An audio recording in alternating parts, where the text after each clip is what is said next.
وبركاته. الحمد لله نحمده ونستعينه ونستغفره ونؤمن به ونتوكل عليه ونعوذ بالله من شرور أنفسنا ومن سيئات أعمالنا. من يهده الله فلا مضل له ومن يضلله فلا هادي له. وأشهد أن لا إله إلا الله وحده لا شريك له، وأشهد أن سيدنا وسندنا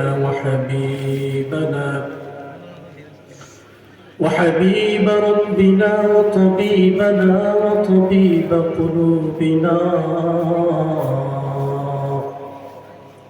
ومولانا محمدا عبده ورسوله، صلى الله تعالى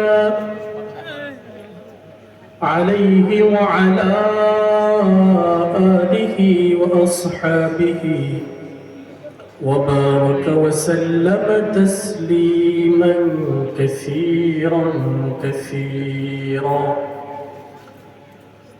أما بعد فأعوذ بالله من الشيطان الرجيم. بسم الله الرحمن الرحيم. واتقوا يوما ترجعون فيه إلى الله ثم توفى كل نفس ما كسبت وهم لا يظلمون. وقال تعالى في شان حبيبه: إن الله وملائكته يصلون على النبي يا أيها الذين آمنوا صلوا عليه وسلموا تسليما. اللهم صل على محمد وعلى آل محمد كما صليت على إبراهيم وعلى آل إبراهيم إنك حميد مجيد. اللهم بارك على محمد وعلى آل محمد كما باركت على إبراهيم وعلى آل إبراهيم إنك حميد مجيد. বিবি সায়রা দাওয়াতুল ঈমান মাদ্রাসার উদ্যোগে আয়োজিত আজকের এই আজিমুশান ওয়াজ ও দোয়ার মাহফিলের প্যান্ডেলে উপবিষ্ট তাওহীদবাদী দ্বীন দরদি প্রিয় মুসলিম ভাইয়েরা, পর্দার অন্তরালে অবস্থানরত সম্মানিতা মা ও বোনেরা, অসংখ্য অগণিত শুকরিয়া আদায় করছি মহান রব্বুল আলামিনের দরবারে, যিনি আমাদেরকে অত্যন্ত ভালোবেসে মায়া করে আজকের এই মাহফিলে আসার বসার সুযোগ করে দিয়েছেন। এজন্য আমরা সকলেই কালিমাতু শুকর আদায় করি আলহামদুলিল্লাহ। আবারও বলি আলহামদুলিল্লাহ। আজকের এই মাহফিলে আসার তৌফিক আমাদেরকে কে দিয়েছেন? যদি আল্লাহ তাআলা ইচ্ছা না করতেন, আল্লাহ তাআলা তৌফিক না থাকতো, তাহলে আমরা নিজ প্রচেষ্টায় মাহফিলে কি আসতে পারতাম? দেখুন প্রিয় ভাই, মাহফিলের আশপাশে বহু মানুষ এমন আছে যারা রাস্তায় ঘোরাফেরা করছে, দোকানপাটে এদিক সেদিক আড্ডা দিচ্ছে, বাসায় বসে আছে। আবার কিছু মানুষ এমন আছে যারা দূর দূরান্ত থেকে, মাহফিলের প্যান্ডেল থেকে প্রায় 1 কিলো 1.5 কিলো দূর থেকেও সে মাহফিলে আসার জন্য, মাহফিলে আলোচনা শোনার জন্য চলে এসেছে। এই যে পার্থক্যটা, তার মানে বোঝা যায় যারা কাছে থেকেও আসতে পারেনি তাদেরকে আল্লাহ তাআলা মাহফিলে আসার তৌফিক দেননি। কথা বলুন ঠিক কিনা? আর যিনি এসেছেন, বসার সুযোগ পেয়েছেন, তাকে আল্লাহ তাআলা তৌফিক দিয়েছেন। আর এটাই প্রমাণ করে আল্লাহ তাআলা আপনাকে আর আমাকে ভালোবাসে, মহব্বত করে। সুবহানাল্লাহ। যদি আল্লাহ তাআলা আমাকে ভালো না বাসতেন, মহব্বত না করতেন, তাহলে মাহফিলে এসে বসার সুযোগ আমার জন্য হতো না। প্রিয় হাজরিন, আমরা যে সময় মাহফিলের প্যান্ডেলে উপবিষ্ট হয়েছি, এটা এমন একটা সময়, আপনি আমি সুস্থ অবস্থায় আছি, মাহফিলে আলোচনা শোনার সুযোগ পাচ্ছি, কিন্তু আপনার আমার মতো বহু মানুষ তো এমন আছে যে তারা হাসপাতালের বেডে কাতরাচ্ছে, মৃত্যু শয্যায় শায়িত আছে, অসুস্থ অবস্থায় বিছানায় পড়ে আছে, ইচ্ছা করলেও মাহফিলের প্যান্ডেলে সে আসতে পারছে না। এজন্য আমরা রবের দরবারে আবারও অন্তরের অন্তঃস্থল থেকে গভীর ভালোবাসা আর মহব্বত নিয়ে শুকরিয়া আদায় করি, সকলেই বলি আলহামদুলিল্লাহ। দুরূদ ও সালাম পেশ করছি প্যারা নবী মুহাম্মদ রাসূলুল্লাহ সাল্লাল্লাহু আলাইহি ওয়াসাল্লামের প্রতি, যিনি সাইয়্যিদুল মুরসালিন, খাতামুন নবিয়্যিন, যিনি শ্রেষ্ঠ নবী ও রাসূল। আমরা সকলেই বলি আল্লাহুম্মা সাল্লি ওয়া সাল্লিম আলা নবিয়্যিনা মুহাম্মদ। আমি আপনাদের সামনে কুরআনুল কারীম থেকে একটি আয়াতে কারীমা তেলাওয়াত করেছি। এটা এমন একটি আয়াত যে আয়াতটি আল্লাহ তাআলা আমাদের প্রিয় নবী মুহাম্মদ রাসূলুল্লাহ সাল্লাল্লাহু আলাইহি ওয়াসাল্লামের মৃত্যুর মাত্র 9 দিন আগে অবতীর্ণ হয়েছে। রাসূলের মৃত্যুর কয় দিন আগে? 9 দিন আগে। শুধু এটাই নয়, এই আয়াতটি হচ্ছে কুরআনুল কারীম নাজিলের সমাপ্তি। এই আয়াতের মাধ্যমে আল্লাহ তাআলা কোরআন অবতীর্ণ করা সমাপ্ত করেছেন। এই আয়াত হচ্ছে কোরআন নাজিলের ক্ষেত্রে সর্বশেষ আয়াত। এরপরে আল্লাহ তাআলা আর কোনো আয়াত নাজিল করেননি, কোরআন অবতীর্ণ হয়নি। তো রব্বুল আলামিন কোরআনুল কারীমের সর্বশেষ নাজিলকৃত আয়াতে দুনিয়ার সকল মানুষের জন্য কি মেসেজ দিয়েছেন, কি বার্তা দিয়েছেন, আমরা সেটাকে সামনে রেখে আজকে কথা বলার চেষ্টা করব ইনশাআল্লাহ। প্রিয় সুধী, রব্বুল আলামিন বলেন ওয়াত্তাকু ইয়াওমান তুরজাউনা ফীহি ইলাল্লাহ সুম্মা তুওয়াফা কুল্লু নাফসিন মা কাসাবাত ওয়া হুম লা ইউযলামুন। ওয়াত্তাকু ইয়াওমান তুরজাউনা ফীহি ইলাল্লাহ, তোমরা সেই দিনটাকে ভয় করো যেদিন তোমাদেরকে আল্লাহর কাছে ফিরে যেতে হবে। সেই দিনটার নাম কি? কিয়ামতের দিন। কোন দিন? আমরা কোন দিন রবের সামনে দাঁড়াবো? দুনিয়ার জীবনে কি আমাদের শুরু জীবন, নাকি এরপরে আরো কোনো জীবন আছে? আপনাদের কাছে আমার একটা চাওয়া আছে, পারবেন তো? সেটা হচ্ছে আমার সাথে কথা বলতে হবে। পারবেন কথা বলতে? ইনশাআল্লাহ। তো রব্বুল আলামিন বলছেন শেষ নাজিলকৃত আয়াতে ওয়াত্তাকু ইয়াওমান তুরজাউনা ফীহি ইলাল্লাহ, তোমরা সেই দিনটাকে ভয় করো যেই দিন তোমাদেরকে তোমাদের রবের কাছে ফিরে যেতে হবে। এর মানে হচ্ছে দুনিয়ার এই জীবনটা হচ্ছে ক্ষণস্থায়ী জীবন। এই জীবনটা একেবারে সীমিত একটা জীবন। এই জীবনটা একদিন শেষ হয়ে যাবে।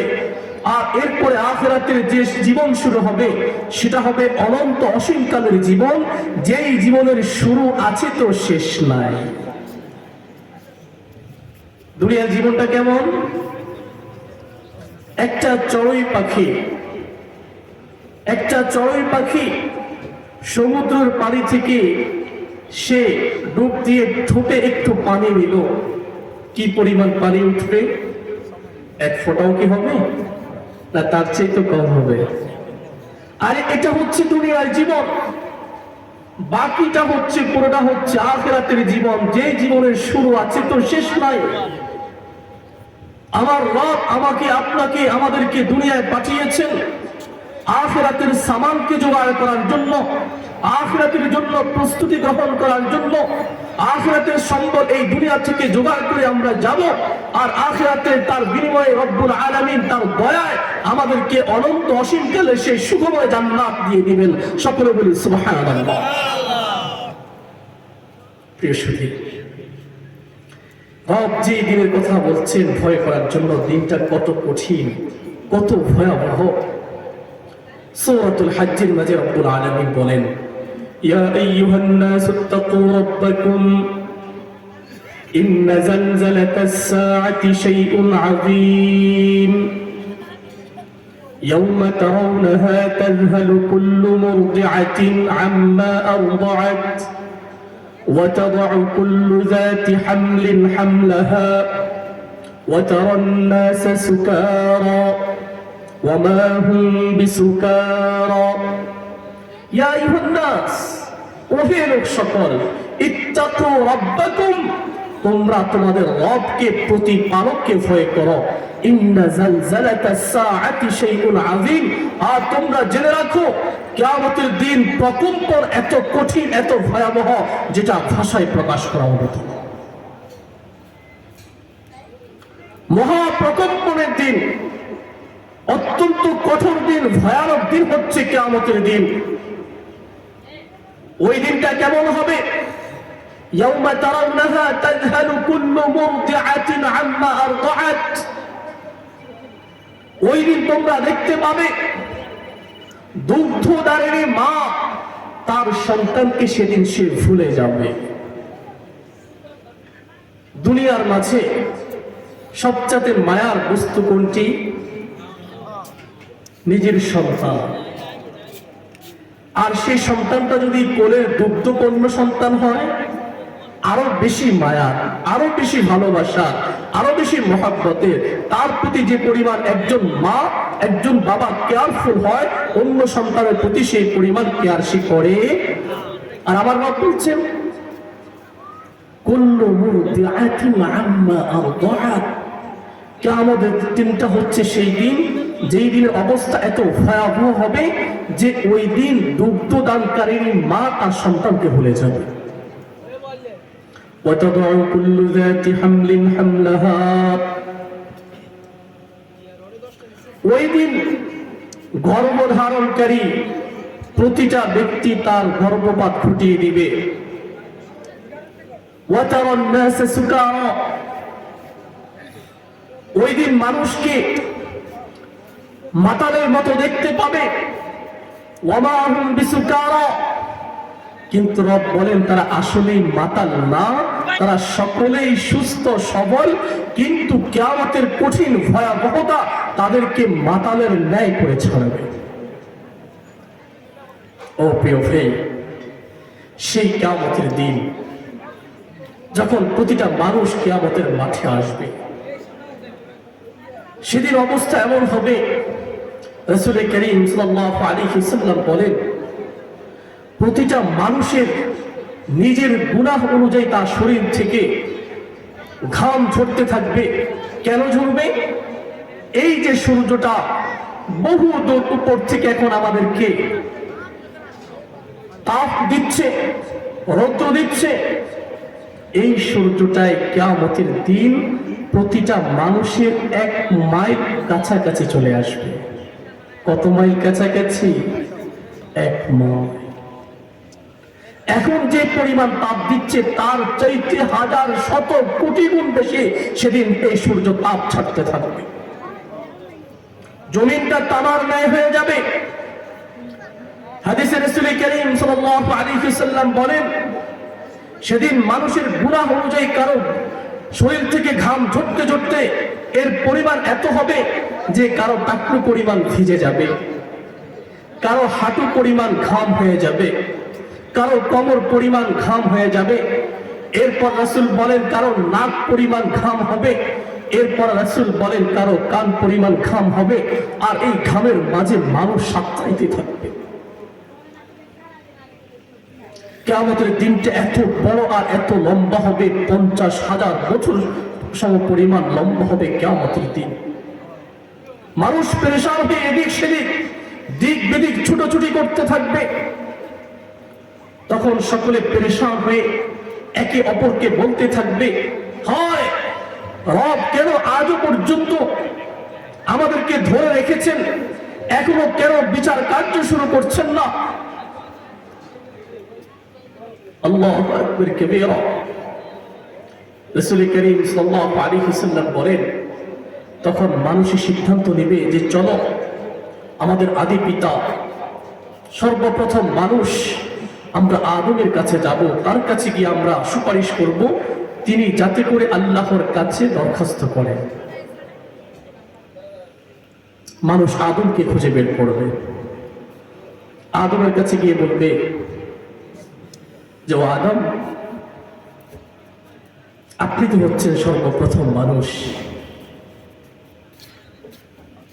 আল্লাহ তাআলা নিজ হাতে আপনাকে সৃষ্টি করেছেন, আপনি দয়া করে রবের কাছে আমাদের জন্য ফরিয়াদ করুন, যাতে করে রব এত লেন্দি সময় না করে আমাদের হিসাব কার্য শুরু করে দেন। তখন আদম বলবে নফসি নফসি নফসি। হাদিসের ভাষা 3 বার আদম বলবে নফসি নফসি নফসি। আমার কি অবস্থা হবে আমি তো সেটাই জানি না। আদম পরামর্শ দিবে, যাও তোমরা নূহ কাছে যাও। সকলে নূহ আলাইহিস সালামের কাছে চলে আসবে। নূহ আলাইহিস সালামকে এসে বলবে, আপনি তো হচ্ছেন সর্বপ্রথম রাসূল, কারণ আল্লাহ তাআলা আপনার মাধ্যমে শরিয়ার বিধান শুরু করেন, আপনার মাধ্যমে শরিয়ার বিধান দিয়েছেন সর্বপ্রথম। অতএব আপনি রবের কাছে আমাদের জন্য সুপারিশ করুন। নূহ আলাইহিস সালাম বলবে নফসি নফসি নফসি, আমার কি হবে আমি জানি না।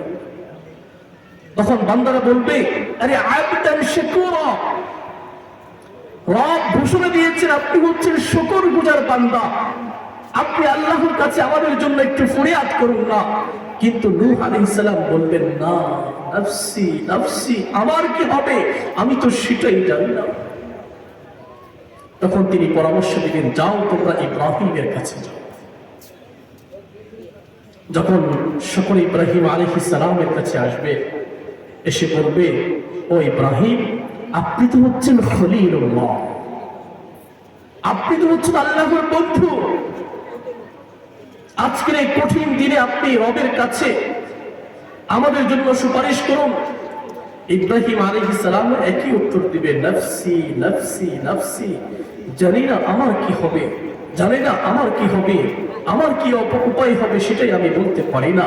তখন তিনি পরামর্শ দিবেন, যাও যাও তোমরা মূসার কাছে যাও। সুবহানাল্লাহ। যখন সকলে মূসা আলাইহিস সালামের কাছে যাবে, গিয়ে বলবে, ও মূসা, আপনি তো হচ্ছেন কালিমুল্লাহ, আপনি রবের সাথে কত না কথা বলেছেন, আজকে না হয় আমাদের জন্য শেষ আপনি রবের কাছে ফরিয়াদ করুন, যাতে করে রব আমাদের হিসাব নিকাশটা শুরু করে দেয়। মূসা আলাইহিস সালাম একই জবাব দিবেন, নফসি নফসি নফসি। আর পরামর্শ দিবেন, যাও তোমরা ঈসার কাছে যাও। কার কাছে যাও? ঈসার কাছে যাও। ঈসা আলাইহিস সালামের কাছে সকলে গিয়ে বলবে, ঈসা রূহুল্লাহ, আপনি তো হচ্ছেন সেই মানুষ যাকে আল্লাহ তাআলা পিতা ছাড়া সরাসরি আপনাকে দুনিয়ায় পাঠিয়েছেন। সুবহানাল্লাহ। ঈসা আলাইহিস সালামের কি কোনো বাবা ছিল? ঈসা আলাইহিস সালামের কোনো বাবা ছিল? আল্লাহ তাআলা যে বাবা ছাড়াও দুনিয়াতে মানুষ পাঠাতে পারেন সেটা ঈসা আলাইহিস সালামের মাধ্যমে আল্লাহ তাআলা দেখিয়ে দিয়েছেন। সুবহানাল্লাহ।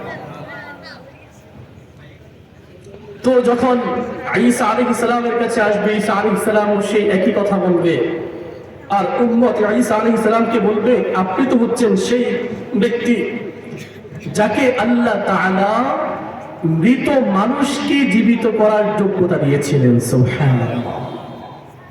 কিন্তু তিনিও বলবেন না, নফসি নফসি নফসি, হায় আমার কি হবে, আমার কি উপায় হবে, আমার পরিস্থিতি কেমন হবে সেটাই তো আমার জানা নেই।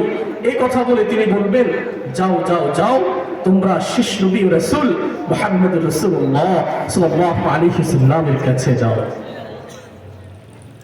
আমাদের প্রিয় নবী মুহাম্মদ রাসূলুল্লাহ সাল্লাল্লাহু আলাইহি ওয়াসাল্লাম হচ্ছেন শেষ নবী ও রাসূল। এই বিশ্বাসটা রাখতে হবে। কেন এটা বলছি? আমাদের সমাজের মাঝে কিছু দাজ্জাল আছে যারা আমার রাসূলকে শেষ রাসূল মানে না। তাদের কি চেনেন? তাদের নাম হচ্ছে কাদিয়ানী। তারা কোন সম্প্রদায়? কাদিয়ানী সম্প্রদায়। এরা নিজেদেরকে মুসলমান দাবি করে, এদের অফিসের সামনে গেলে আপনি দেখবেন কালিমা লেখা আছে লা ইলাহা ইল্লাল্লাহু মুহাম্মাদুর রাসূলুল্লাহ। আমরা পড়ি লা ইলাহা ইল্লাল্লাহু মুহাম্মাদুর রাসূলুল্লাহ। আপনি ধোঁকা খেয়ে যাবেন। ব্যাপার কি, আমরা যে কালিমা পড়ি তারা তো সেই কালিমাই মানে। আপনি তাদেরকে জিজ্ঞেস করেন যে আমাদের নবীকে তোমরা কি নবী হিসাবে মানো, তারা স্বীকার করবে অকপটে যে হ্যাঁ হ্যাঁ মুহাম্মদ তো নবী। কিন্তু যখন আপনি তাদেরকে বলবেন মুহাম্মদ কি শেষ নবী এটা মানো, তখন তারা বলবে ব্যাখ্যা আছে। কি আছে? অথচ রব্বুল আলামিন কি বলে দিয়েছেন? মা কানা মুহাম্মাদুন আবা আহাদিন মির রিজালিকুম ওয়ালাকিন রাসূলুল্লাহি ওয়া খাতামান নাবিয়্যিন। আরে ওয়ালাকিন রাসূলুল্লাহ, মুহাম্মদ তো আল্লাহর রাসূল, ওয়া খাতামান নাবিয়্যিন এবং শেষ নবী। আমরা আমাদের রাসূলকে যেমন নবী হিসাবে, রাসূল হিসাবে মুহাম্মদকে আমরা স্বীকারোক্তিতে বিশ্বাস করি, এটা ঈমানের যেমন দাবি, এটাও ঈমানের দাবি যে আমার নবী শেষ নবী, এটা বিশ্বাস করতে হবে। যদি আমার নবীকে শেষ নবীকেও বিশ্বাস না করে তাহলে সে কখনো নিজেকে ঈমানদার দাবি করতে পারবে না। অতএব আমরা আমাদের সন্তানগুলোকে আমরা যে শিক্ষা দেই আশহাদু আল্লা ইলাহা ইল্লাল্লাহ ওয়া আশহাদু আন্না মুহাম্মাদান আবদুহু ওয়া রাসূলুহু, যে আমি সাক্ষ্য দিচ্ছি আল্লাহ ছাড়া কোনো মাবুদ নেই, ওয়া আশহাদু আন্না মুহাম্মাদান আবদুহু ওয়া রাসূলুহু, এবং আমি আরো সাক্ষ্য দিচ্ছি যে মুহাম্মদ আল্লাহর রাসূল এবং বান্দাও আল্লাহর রাসূল। এখানে আমরা বাচ্চাদেরকে এখন থেকে শুধু আল্লাহর রাসূল এতটুকুই শিক্ষা দিব না, আমরা বলবো মুহাম্মদ আল্লাহর বান্দা ও শেষ রাসূল। কথা বলেন কি বলবো? আল্লাহর বান্দা ও, সকলে বলেন কি বলবো? আল্লাহর বান্দা ও শেষ রাসূল। এটা আমাদের বর্তমান বাচ্চাদেরকে শিক্ষা দিতে হবে, নতুবা এই বাচ্চারা বড় হলে তাদের প্রলোভনে পড়ে, ধোঁকায় পড়ে তার ঈমানটাকে শেষ করে দেবে। প্রিয় হাজিরিন, তো যখনই সকলে প্যারা নবী মুহাম্মদ রাসূলুল্লাহ সাল্লাল্লাহু আলাইহি ওয়াসাল্লামের কাছে কিয়ামতের দিন সেই কঠিন মুহূর্তে এসে একত্রিত হবে, এসে বলবে ওগো আল্লাহর রাসূল, আপনি তো হচ্ছেন সাইয়্যিদুল মুরসালিন, আপনি তো হচ্ছেন খাতামুন নবিয়্যিন, আপনি দয়া করে মেহেরবানি করে আজকের এই কঠিন দিনে আমাদের রবের কাছে আমাদের জন্য সুপারিশ করুন। সুবহানাল্লাহ। সাথে সাথে প্যারা নবী মুহাম্মদ রাসূলুল্লাহ সাল্লাল্লাহু আলাইহি ওয়াসাল্লাম সিজদায় পড়ে যাবেন।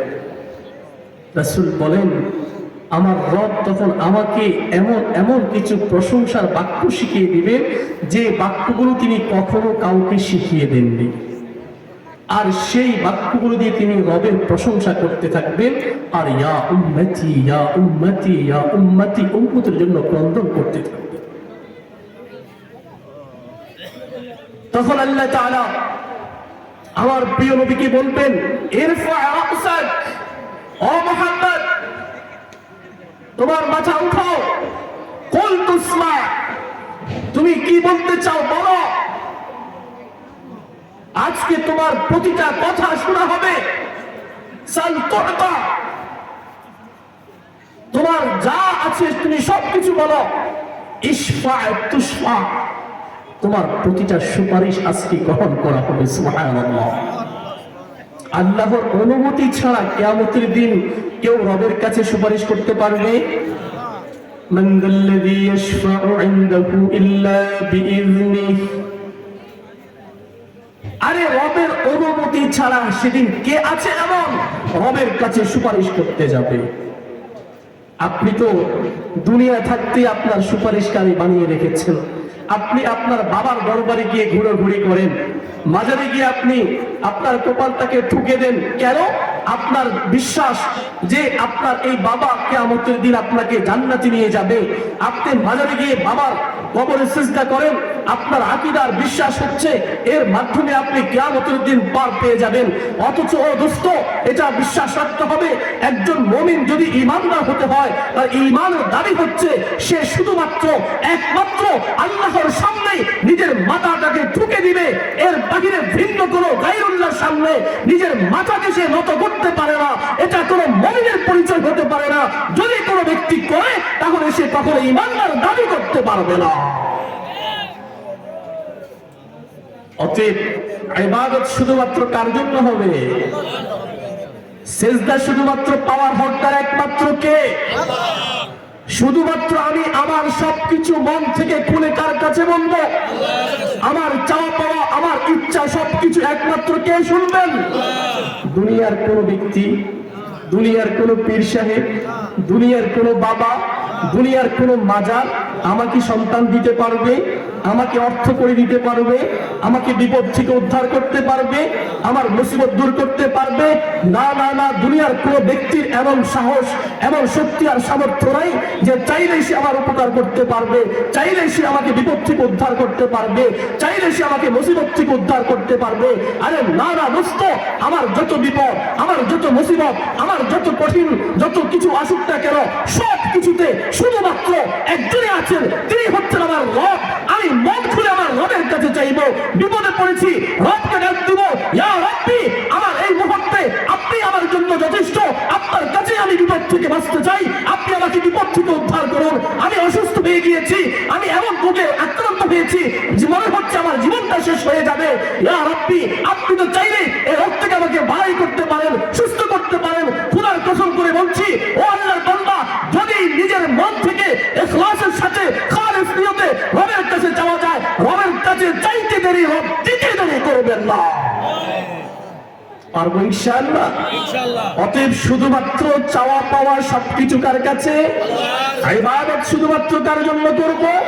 দুনিয়ার কোন ব্যক্তির সামনে, দুনিয়ার কোন মাজারের সামনে, দুনিয়ার কোন তাগুতি গোষ্ঠীর সামনে, শয়তানের দোসরদের সামনে, নিজের নেতা খেতার সামনে? আল্লাহ তাআলা আমাদেরকে সঠিকটা বোঝার তৌফিক দান করুন। সকলে বলি আমিন। প্রিয় সুধী, রাসূল করিম সাল্লাল্লাহু আলাইহি ওয়াসাল্লাম সেদিন আল্লাহর কাছে ফরিয়াদ করবেন, উম্মতের জন্য কান্নাকাটি করবেন। যেই দিনটায় প্রতিটা আম্বিয়া, প্রতিটা নবী রাসূল বলবে, ইয়া নফসি ইয়া নফসি ইয়া নফসি, আমার কি হবে, আমার কি উপায় হবে, আমার আজকে কি জবাব হবে, আমার রব কাকে কখন পাকড়াও করে ফেলে। সেদিন শুধুমাত্র আমার নবী, প্যারা নবী মুহাম্মদ রাসূলুল্লাহ সাল্লাল্লাহু আলাইহি ওয়াসাল্লাম বলবেন, ইয়া উম্মতি ইয়া উম্মতি ইয়া উম্মতি। হ্যাঁ হ্যাঁ, ও প্রিয় ভাই, রাসূল বলেন, আমার আল্লাহ প্রতিটা আম্বিয়াকে, প্রতিটা নবীকে একটা দোয়া দিয়েছেন, স্পেশাল দোয়া, মুস্তাজাবুদ দাওয়া, যেই দোয়া করলে দুনিয়াতে বা যেখানেই করো ওই দেওয়ার সাথে সাথে কবুল হবে। আর সকল নবী ওই দোয়া দুনিয়াতেই করে ফেলেছেন। শুধু স্পেশাল আমাদের প্রিয় নবী মুহাম্মদ রাসূলুল্লাহ সাল্লাল্লাহু আলাইহি ওয়াসাল্লাম, তিনি ওই যে দোয়া, ওই দোয়াটা রেখে দিয়েছেন কিয়ামতের এই কঠিন মুহূর্তে উম্মতের জন্য করবেন। সুবহানাল্লাহ বলবেন না? না বাড়িতে গিয়ে বলবেন, জোরে বলেন সুবহানাল্লাহ। যখন আমার রাসূল আল্লাহর কাছে ফরিয়াদ করবেন, আল্লাহ তাআলা বলবেন, ও মুহাম্মদ, যাও যাও, তোমার উম্মতের মাঝে তুমি কোন উম্মতদেরকে জান্নাতে নিতে চাও, তোমার জন্য জান্নাতের দরওয়াজা খোলা আছে, তাদেরকে সোজা বিনা হিসেবে জান্নাতে পাঠিয়ে দাও। হাদিসে রাসূল করিম সাল্লাল্লাহু আলাইহি ওয়াসাল্লাম বলেন, সেদিন রাসূল বিনা হিসাবে সুপারিশ করে যাদেরকে জান্নাতে পাঠাবেন তারা হবে ৭০,০০০। সুবহানাল্লাহ। সেই ৭০,০০০ মাঝে আমি আছি তো, আপনি আছেন তো, আমরা আছি তো, আছি কি নাই এটা আমাদের কাজ প্রমাণ করে দিবে। কি প্রমাণ করে দিবে? আমার কাজ প্রমাণ করবে সেই ৭০,০০০-এর মাঝে আমি আছি কি নাই। যদি সেই ৭০,০০০-এর মাঝে থাকতে হয় তাহলে আমাকে কার আদর্শ গ্রহণ করতে হবে? রাসূলের আদর্শ। কার আদর্শ? এর ভিন্ন কোনো কিছু? রাসূলের আদর্শ যে গ্রহণ করবে, রাসূলের আদর্শ নিয়ে যে চলবে, রাসূল যে বিধান নিয়ে এসেছেন সেই বিধান যে গ্রহণ করবে, রাসূলের সুন্নাহকে যে আঁকড়ে ধরবে, আশা করা যায় সেদিন ওই ৭০,০০০-এর মাঝে ওই ব্যক্তিটাও স্থান পেয়ে যেতে পারে। অতএব আমরা কি চাই না যে আমরা সেই ৭০,০০০-এর কাতারে থাকি? কারা কারা চায় দুহাত তুলে দেখায়। লিল্লাহি তাকবীর। আল্লাহ তাআলা কবুল করুক, সকলে বলি আমিন। হাত নামান। এরপরে বাকি যে মানুষগুলো, এই মানুষগুলো কয়েক ভাগে বিভক্ত হয়ে যাবে। কিছু মানুষ তো বিনা হিসাবে জান্নাতে চলে যাবে, আবার কিছু মানুষ আছে যারা বিনা হিসাবে জাহান্নামে যাবে। বিনা হিসাবে কোথায় যাবে? জাহান্নামে যাবে। তারা কারা? কাফের মুশরিক যারা, তারা বিনা হিসাবে জাহান্নামে যাবে। অর্থাৎ ঈমানহীন কোন আমল আল্লাহ তাআলা পাল্লায় সেদিন মেপে উঠাবেন না। বিষয়টা বোঝেন নাই? হাসরের ময়দানে কি হবে? মিজানের পাল্লা স্থাপন করা হবে, নেকির পরিমাপ করা হবে, বদির পরিমাপ করা হবে। যারা ঈমানহীন আছে, ঈমান যাদের নাই, ওদের আমলগুলোকে আল্লাহ তাআলা কিয়ামতের দিন মিজানের পাল্লায় উঠাবেন না। এগুলোকে আল্লাহ তাআলা হিসাবের বাহিরে এমনি ছেড়ে দিবেন। কেমন? মাসালুল্লাযীনা কাফারু বিরাব্বিহিম আ'মালুহুম কারামাদিন ইশতাদ্দাত বিহির রিহু ফি ইয়াওমিন আসিফ। যে ঈমানহীন যে আমলগুলো কাফেররা সেদিন নিয়ে আসবে, এইগুলোকে আল্লাহ তাআলা ওই যে কঠিন বজ্রপাতের দিন প্রবল বাতাসের মাঝে ছাইগুলো যেভাবে উড়ে শেষ হয়ে যায়, বিলীন হয়ে যায়, তাই সেদিন ঈমানহীন মানুষগুলোর সে আমলগুলো এভাবে বিলীন হয়ে যাবে, এর কোনো কাজে আসবে না। শুধু এটা না, রব্বুল আলামিন অন্য আয়াতে বলেন, ওয়াকাদিমনা ইলা মা আমিলু মিন আমালিন ফাজআলনাহু হাবাআন মানসুরা। আরে এই যে শীতকাল চলছে না, শীতকালীন সময়ে সকালবেলা টিনের ছিদ্র দিয়ে যে চিকন করে মিষ্টি একটা রোদ ঘরের ভেতরে ঢুকে কিনা, এই রোদের মাঝে আমরা কি দেখতে পাই? অসংখ্য ধূলিকণা বালু উঠছে। আমরা তখন হয়তো ভাবি যে এই ধূলিকণা, এই বালি বুঝি এই জায়গার মাঝে শুধু উঠছে, নাকি আসলে পুরো ঘরের মাঝে এভাবে ধূলিকণা আছে? পুরো ঘরে আছে। এখানে আলো পড়েছে বিধায় চোখে দেখছি, অন্যগুলো চোখে পড়ছে না। এত বেশি ধূলিকণাগুলো মিশে আছে যেগুলো চোখে দেখা যায় না নরমালি। রব আয়াতের মাঝে বলছেন, ওয়াকাদিমনা ইলা মা আমিলু মিন আমালিন ফাজআলনাহু হাবাআন মানসুরা। আরে কিয়ামতের দিন যখন আমি তাদের আমলের দিকে মনোনিবেশ করব, ঈমানহীন সেই আমলগুলোকে আমি এইভাবে শূন্যে ধূলি করার ন্যায় উড়িয়ে দিব, যার কোনো অস্তিত্ব খুঁজে পাওয়া যাবে না। আর সেই মানুষগুলোকে আল্লাহ তাআলা বিনা হিসাবে কি দিবেন? জান্নাত না জাহান্নাম? জাহান্নাম। কি দিবে? কথা বলেন। জাহান্নাম দিবে।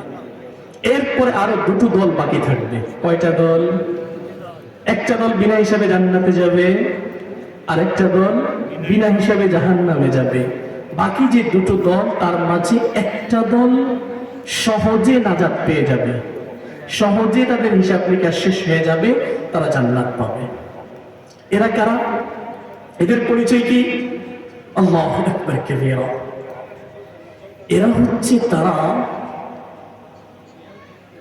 যারা নেক আমল করেছে কিন্তু মাঝে মাঝে গুনাহ করে ফেলেছে, নামাজ পড়ে মাঝে মাঝে একটু ছেড়ে দিয়েছে, মাঝে মাঝে ভুল হয়ে গিয়েছে।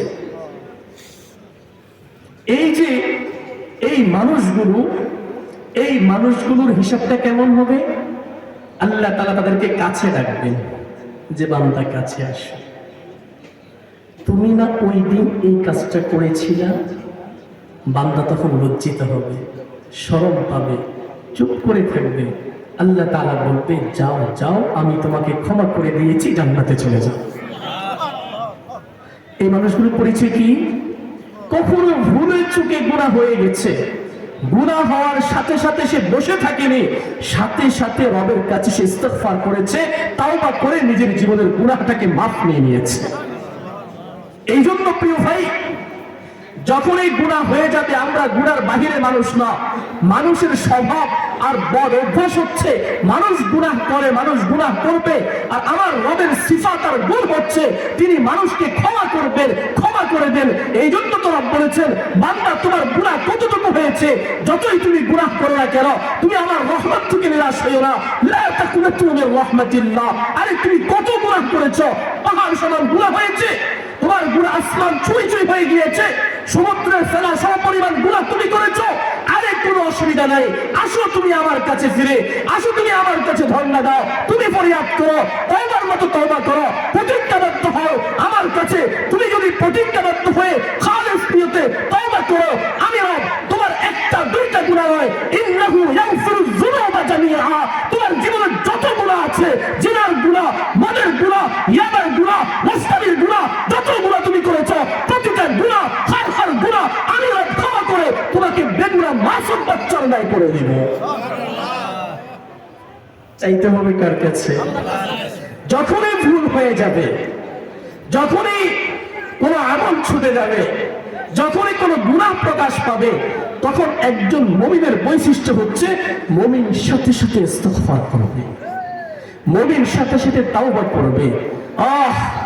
মুমিন বলবে তখন, আস্তাগফিরুল্লাহ আস্তাগফিরুল্লাহ আস্তাগফিরুল্লাহ আস্তাগফিরুল্লাহ ওয়া আতুবু ইলাইহি আস্তাগফিরুল্লাহ ওয়া আতুবু ইলাইহি আস্তাগফিরুল্লাহ ওয়া আতুবু ইলাইহি আস্তাগফিরুল্লাহ আল্লাযী লা ইলাহা ইল্লা হুয়াল হাইয়ুল কাইয়্যুম وأتوب إليه لا حول ولا قوة إلا بالله।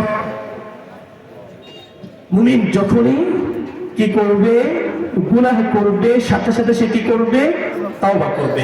প্রিয় ভাই, আজকের এই মাদ্রাসার মাহফিল থেকে একটা সবক নিয়ে যাবেন, সেটা হচ্ছে মুমিনের দায়িত্ব, মুমিনের প্রতিনিয়ত একটা কাজ হচ্ছে মুমিন প্রতিদিন তাওবা করবে। মুমিন প্রতিদিন কি করবে? তাওবা করবে। এটা পারবেন ইনশাআল্লাহ? একজন মানুষের প্রতিদিন যেমন খাবারের প্রয়োজন শরীরটাকে সুস্থ রাখার জন্য, ঠিক তদ্রূপ একজন মুমিনের হৃদয়টাকে নিরাপদ রাখার জন্য, নিজের আমলগুলোকে নিরাপদ রাখার জন্য তার প্রতিদিনের কাজ হচ্ছে সে তাওবা করা ছাড়া ঘুমাবে না। কি করা ছাড়া ঘুমাবে না? করবো তো তাওবা ইনশাআল্লাহ। করলে কি লাভ হবে জানেন? আরে শুধু রব গুনাহ মাফ করবেন এটাই না, আল্লাহ তাআলা বলেন, ইল্লা মান তাবা ওয়া আমানা ওয়া আমিলা আমালান সালিহা।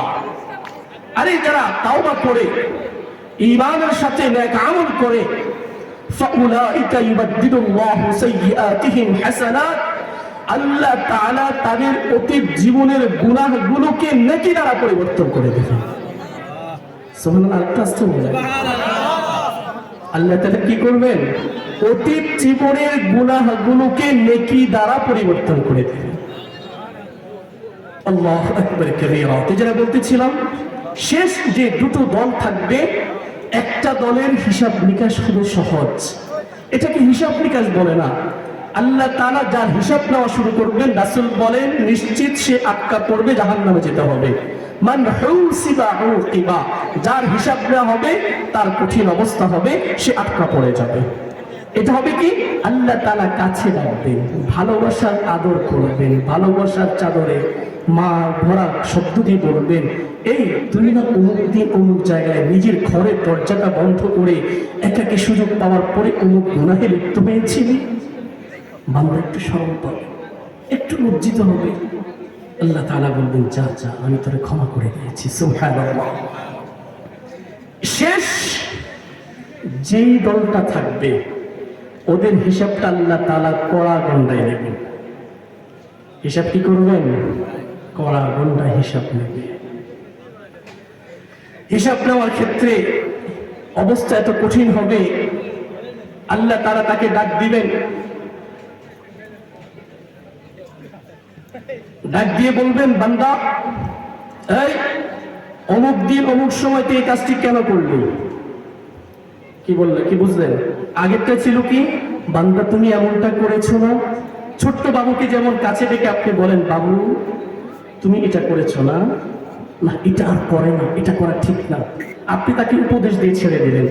আর আরেকটা বাচ্চাকে, আরেকজনকে ধমক দিয়ে ডাক দিলেন, এই এদিকে আয়, ব্যাপার কি, তোর দ্বারা এমন কাজ হলো কেন? আমার রাসূল বলেন, বান্দা যখন আল্লাহর সামনে দাঁড়াবে, আল্লাহ তাআলা তাকে এভাবে হিসাব দেওয়ার জন্য ডাক দিবেন আর জিজ্ঞেস করবেন, কেন এমন কাজ করলি? বান্দা হিসাব দেওয়া ছাড়া এক পা সামনে যেতে পারবে না।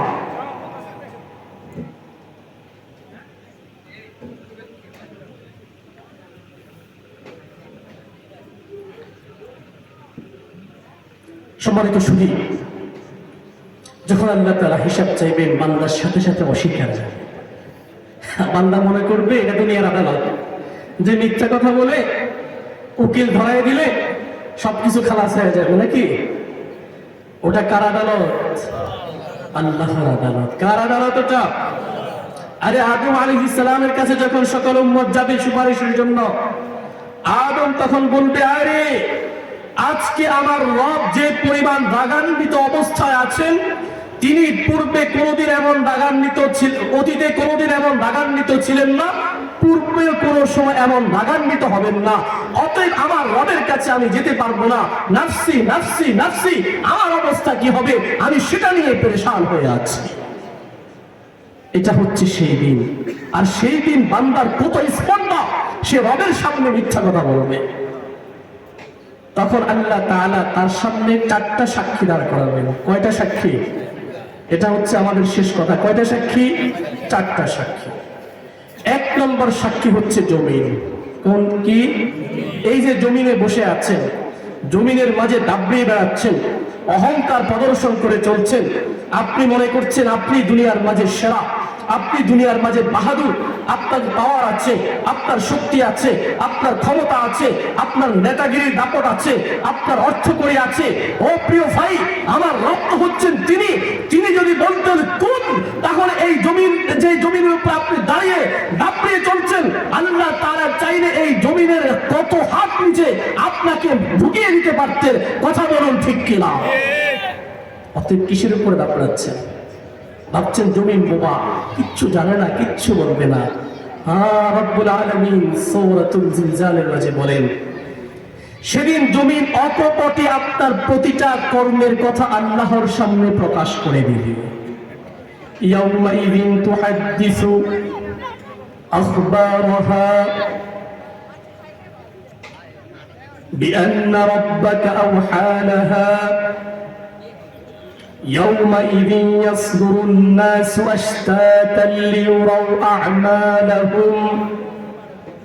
ওই দিন আপনি মিথ্যা কথা বলবেন, সে বলবে যে না আমি তো এটা করি নাই, এটা আমার দ্বারা হয় নাই।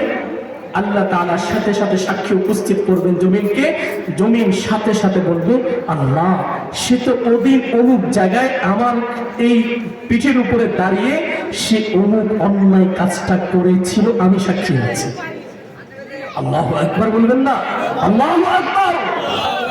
আরে যে জমিনকে আমি দাপিয়ে চলছি, জমিনকে গুরুত্ব দিচ্ছি না, যে জমিনের উপরে আমি আমার মন চাহি চিন্তি অনুযায়ী নিজের জীবনটাকে পরিচালনা করছি, আমার রব যে বিধান আমাকে দিয়েছেন, আমার রাসূল যে সুন্নাহ আমার জন্য রেখে গিয়েছেন, তার প্রতি আমি বিন্দু পরিমাণ ভ্রুক্ষেপ করছি না, আমি ভাবছি দুনিয়ার জীবন আর কয়েকদিনের জীবন, যেভাবে ইচ্ছা সেভাবে চলবো, একদিন তো চলেই যাবো। ও প্রিয় ভাই, যেই জমিনের উপরে আপনি দাঁড়িয়ে চলছেন, আপনি নিজের মনচাহি জিন্দেগি পরিচালনা করছেন, এই জমিনটাই কিয়ামতের দিন সর্বপ্রথম আপনার বিরুদ্ধে রবের কাছে সাক্ষী হয়ে যাবে। আপনি যা যা জমিনে করেছিলেন প্রতিটা অপকর্মের হিসাব সেদিন আল্লাহ তাআলা সাক্ষী হিসাবে জমিন থেকে নেবে। অবস্থা কত কঠিন, কত ভয়াবহ। বান্দা অস্বীকার যাবে, বান্দা স্বীকার করবে না, বান্দা স্বীকার করবে না, তখন আল্লাহ তাআলা দ্বিতীয় সাক্ষী দাঁড় করাবেন। কোন সাক্ষী? দ্বিতীয় সাক্ষী কি? কিরামান কাতিবিনা ইয়ালামুনা মা তাফআলুন। আমাদের দুই কাঁধে কি আছে? দুইজন ফেরেশতা আছে, এদের নাম কি? কিরামান কাতিবিন। ডান কাঁধে ফেরেশতার নাম কি? কিরামান। বাম কাঁধে ফেরেশতার নাম কাতিবিন। আল্লাহ আমাদেরকে হেফাজত করুন। এই যে আমরা একটা ভুল বিশ্বাসের উপরে আছি, সেটা হচ্ছে কি জানেন? দু কাঁধে যে দুইজন ফেরেশতা আছে, আমরা মনে করি ডান কাঁধের ফেরেশতা হচ্ছে কিরামান, বাম কাঁধের ফেরেশতা হচ্ছে কাতিবিন। আসলে আল্লাহ তাআলা কি বলেছেন? যে দুইজন সম্মানিত লেখক। কিরামান কাতিবিন শব্দের অর্থ কি? দুইজন সম্মানিত লেখক। এখানে কোনো ফেরেশতার নাম উল্লেখ করা হয়নি। আমরা একজন নাম দিয়ে দিয়েছি কিরামান, আরেকজন নাম দিয়ে দিয়েছি কি? কাতিবিন। না, এটা বলা যাবে না। দুইজনে সম্মানিত ফেরেশতা। দুইজন কি? সম্মানিত ফেরেশতা। আল্লাহ তাআলা এদের কোনো নাম এখানে দেননি। আল্লাহ বলেছেন এরা সম্মানিত লেখক, এরা হচ্ছে পাহারাদার, এরা প্রতিটা মুহূর্ত আমি কি করছি আর না করছি আল্লাহর হুকুমে সেগুলো তারা লিপিবদ্ধ করে রাখছে। এখন আপনি বলতে পারেন তারা শুধু জানে, তারা কি দেখে? এখানে তো লেখেন, এই কথা আল্লাহ বলেননি, বলেছেন দুইজন লেখক। তোমরা যা করো ইয়ালামুনা মা তাফআলুন, তোমাদের প্রতিটা কাজ সম্পর্কে, প্রতিটা কর্ম সম্পর্কে তারা জানে। তাহলে শুনুন, অন্য আয়াতে রব্বুল আলামিন বলেন যে তোমরা কি এমনটা মনে করেছো যে তোমরা গোপনে যে কথাগুলো বলো এবং কানাকানি করো, কানে কানে চুপিসারে যে কথাগুলো বলো সে সম্পর্কে আমি জানি না? আরে আমি শুধু সেগুলো জানি, বিষয়টা এমন না, বরং আমার পক্ষ থেকে তোমাদের কাছে ফেরেশতাদ্বয় রয়েছে, তোমরা যা কিছু করছো সবকিছু তারা লিপিবদ্ধ করে রাখছে। সুবহানাল্লাহ। তাহলে সবকিছু কি করছেন ফেরেশতারা? লিখে রাখছেন, সবকিছু লিখে রাখছে। ও প্রিয় ভাই, এখানেই তো শেষ না। হ্যাঁ, রব্বুল আলামিন বলেন وَنُخْرِجُ لَهُ يَوْمَ الْقِيَامَةِ كِتَابًا يَلْقَاهُ مَنشُورًا اقْرَأْ كِتَابَكَ كَفَى بِنَفْسِكَ الْيَوْمَ عَلَيْكَ حَسِيبًا। সেই দিনটা কত কঠিন। ওই দিন আল্লাহ তাআলা যখন বান্দা অস্বীকার করবে যে আমি এটা করি নাই, সেটা করি নাই, দ্বিতীয় নম্বর সাক্ষী ফেরেশতাদের যে লিপিবদ্ধ যে খাতা আছে, ওই খাতাটা বান্দার সামনে পেশ করবেন। কোন দিন? ওয়ানুখরিজু লাহু ইয়াউমাল কিয়ামা, কিয়ামতের দিন আল্লাহ তাআলা সেই খাতাটা বের করবেন, বান্দার সামনে দিবেন, বান্দা নিজ চোখে সেই খাতা দেখতে পাবে। আর বান্দাকে আল্লাহ তাআলা বলবেন ইকরা কিতাবাক, পড়ো তুমি আজকে তোমার নিজের আমলনামা, কাফা বিনাফসিকাল ইয়াউমা আলাইকা হাসিবা, আজকে তোমার হিসাবের জন্য তুমি নিজেই যথেষ্ট। আল্লাহ রাব্বুল আলামিন বলেন وَوُضِعَ الْكِتَابُ فَتَرَى الْمُجْرِمِينَ مُشْفِقِينَ مِمَّا فِيهِ। ও হাবিব, সেই অপরাধীদেরকে আপনি দেখবেন সেদিন যখন তাদের সামনে তাদের কিতাবকে রাখা হবে, তাদের আমলনামা পেশ করা হবে, তারা তাদের আমলনামা দেখে আতঙ্কিত হয়ে যাবে এবং বলতে থাকবে ইয়াকুলুনা ইয়া ওয়াইলাতানা, হায় কি দুর্ভোগ আমাদের জন্য, মা লিহাযাল কিতাব লা ইউগাদিরু সগীরাতান ওয়ালা কাবীরাতান ইল্লা আহসাহা। আরে এটা তো এমন একটা কিতাব যে কিতাবের মাঝে ছোট থেকে ছোট, বড় থেকে বড়, দুনিয়ার যত নাফরমানি করেছি, যত ভুল করেছি, যত অন্যায় করেছি, যত জুলুম করেছি, একটা বিষয় তো ছাড় দেয় নাই, ভালো মন্দ যাই করেছি না কেন সব কিছুকে উঠিয়ে দেওয়া হয়েছে। ভাই, সেদিন কি অবস্থা।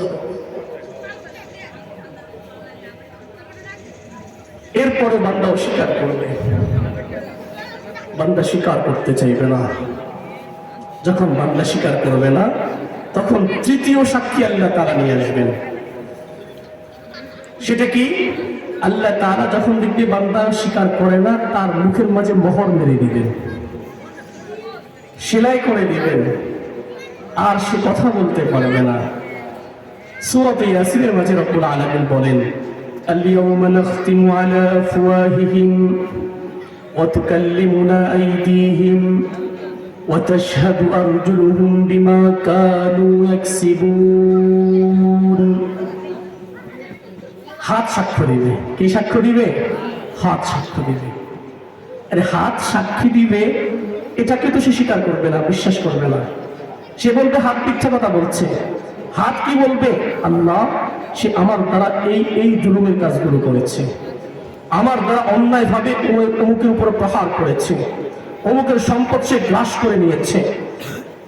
যখন হাতের কথা সে গ্রান্টেড করতে চাইবে না, হাতের কথার পক্ষে ওয়াতাশহাদু আরজুলুহুম, তার পাও সাক্ষী দিবে। পাও বলবে, হ্যাঁ হ্যাঁ আল্লাহ, সে যে হাত দ্বারা এই কাজগুলো করেছিল, আমি নিজে সাক্ষী আছে, আমি নিজে দেখেছি।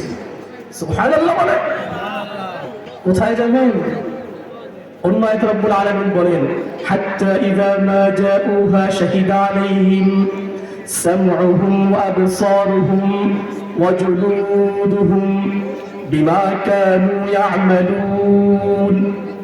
আরে ওই দিনটা শুধু আপনার হাত সাক্ষী দিবে তাই নয়, আপনার হাত সাক্ষী দিবে, আপনার পাও সাক্ষী দিবে, আপনার চোখ সাক্ষী দিবে।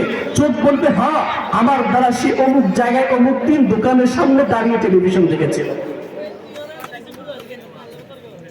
তার কান সাক্ষী দিবে যে আমার দ্বারা সে অশ্লীল গান শুনত। তার শরীরে যে চামড়াগুলো আছে, চামড়াগুলো সেদিন আপনার আমার বিরুদ্ধে রবের কাছে সাক্ষী হিসাবে দাঁড়িয়ে যাবে। আর যখন শরীরের চামড়াগুলো আল্লাহর কাছে আপনার আমার বিরুদ্ধে সাক্ষী দিবে, তখন আপনি আমি বলবো, অপরাধীকেই বলবে, ওয়াকালু লিজুলুদিহিম লিমা শাহিদতুম আলাইনা। তখন সে তার চামড়াগুলোকে বলবে তারা যে, আইরে তোমরা আমাদের বিরুদ্ধে সাক্ষী দিলে কেন? তখন সেই চামড়া উত্তর দিবে, ক্বালু আনতাকানাল্লাহুল্লাযী আনতাকা কুল্লা শাই, যে আল্লাহ তাআলা আমাদেরকে বাকশক্তি দান করেছেন, যিনি সকল বস্তুকে বাকশক্তি দিয়েছেন। আর আল্লাহ তাআলা আমাদেরকে শক্তি দিয়েছেন, সামর্থ্য দিয়েছেন। আর এই জন্য আজ আমরা তোমার বিরুদ্ধে দুনিয়ায় থাকা তোমার হার প্রতিটা গুনাহের কথা, প্রতিটা জুলুমের কথা, প্রতিটা নাফরমানির কথা আজ আমি রাত সাক্ষী হিসাবে রবের কাছে সাক্ষী দিয়ে দিলাম। কি বলেন, ছাড় পাওয়া যাবে? দুনিয়ার আদালত একটা থেকে না হলে আরেকটা গিয়ে সিস্টেমে বের হয়ে যাব, সম্ভব হবে? সুযোগ আছে? কথা বলে, সুযোগ আছে। অতএব পরিবর্তন কি এখন হব না আরো পরে হব? কখন পরিবর্তন হতে হবে? পরিবর্তন হওয়ার সময়টি কখন? এখন। বান্দা বুঝ এসেছে এখন। গুনাহের মাঝে ডুবেছিলাম, জুলুমের মাঝে নিমজ্জিত ছিলাম, নাফরমানির মাঝে ছিলাম, নামাজ ছেড়ে দিয়েছি, রোজা ছেড়ে দিয়েছি, ঘুষ আর সুদ গ্রহণ করেছি। আজকে বুঝে আসছে এই মাদ্রাসার মাহফিল থেকে আজকে আমার সিদ্ধান্ত হবে, জীবনে যত অন্যায় করেছি সবগুলো ছেড়ে দিলাম, জীবনে যত ভুল করেছি সব ভুল থেকে নিজেকে সূত্র নিলাম, রবের কাছে ফরিয়াদ করে তওবা করে আজকের এই মাহফিল থেকে কারা কারা নিজের জীবনের গুনাহগুলোকে মাফ দিয়ে ভবিষ্যতের জীবনটাকে সুন্দর একটা জীবন হিসাবে পরিচালনা করতে চায়, দুহাত তুলে দেখায়। আল্লাহ তাআলা কবুল করুক, শুকরে বলি আমিন। ভাই, শয়তানের শেষ ধোঁকা কি জানেন? আপনি যখন সিদ্ধান্ত নেন যে হ্যাঁ আমাকে আজকে থেকে নামাজ ধরতে হবে, আমি তো জীবনে অনেক ভুল করে ফেলেছি, তখন শেষ একটা টোপ দিবে শয়তান আপনাকে যে নামাজ তো ধরবাই, ঠিক আছে, আজকে আসর থেকে দরকার নাই, আজকের মাগরিব থেকে না, কালকে ফজর থেকে ধরো। এটা কি শয়তানের শেষ একটা টোপ? এই যে কথা বললো, আপনি চিন্তা করলেন হ্যাঁ ঠিক আছে নামাজ তো পড়েই নেই, নামাজ যেহেতু ভালোভাবে ধরবো আগামীকাল থেকে শুরু করবো। আর আগামীকাল ফিরে আসে, আগামী ফজর আর ফিরে আসে না। এটাই হচ্ছে শয়তানের শেষ টোপ, শেষ ধোঁকা। এই জন্য প্রিয় ভাই, আজকের মাহফিল থেকে আমরা সিদ্ধান্ত নিব যে আগামী দিনের আমার জীবনটা হবে কোরআন সুন্নাহর ছাঁচের জীবন, ইনশাআল্লাহ। আল্লাহ তাআলা তৌফিক দান করুন, সকলে বলি আমিন। প্রিয় সুধী, এই যখন তৃতীয় নাম্বার যে সাক্ষী আল্লাহ তাআলা দান করালেন, এই সাক্ষী যখন সবকিছু সাক্ষ্য দিয়ে দিবে, তখন কি আর বাঁচার সুযোগ আছে? যখন আপনার হাত আপনার বিরুদ্ধে সাক্ষী দিবে, আপনার পাও আপনার বিরুদ্ধে সাক্ষী দিবে, আপনার কান আপনার বিরুদ্ধে চলে যাবে, আপনার চক্ষু আপনার বিরুদ্ধে কথা বলবে, আপনার শরীরের চামড়াগুলো আপনার বিরুদ্ধে সাক্ষ্য দেওয়া শুরু করবে, তখন আর আপনার অস্বীকার করার কোনো সুযোগ থাকবে না।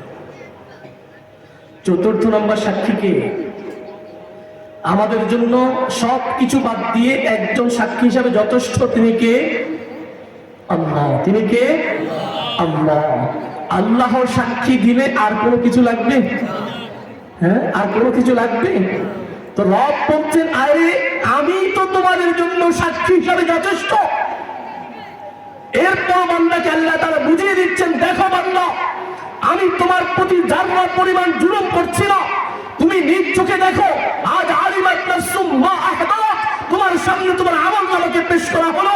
আলিমাত নাফসুম মা কদ্দামাত ওয়া আখারাত, তুমি পূর্বে কি করেছো, কি রেখে এসেছো, আর কি আখিরাতের জন্য পাঠিয়েছো, সবকিছু নিজ চোখে দেখতে থাকো।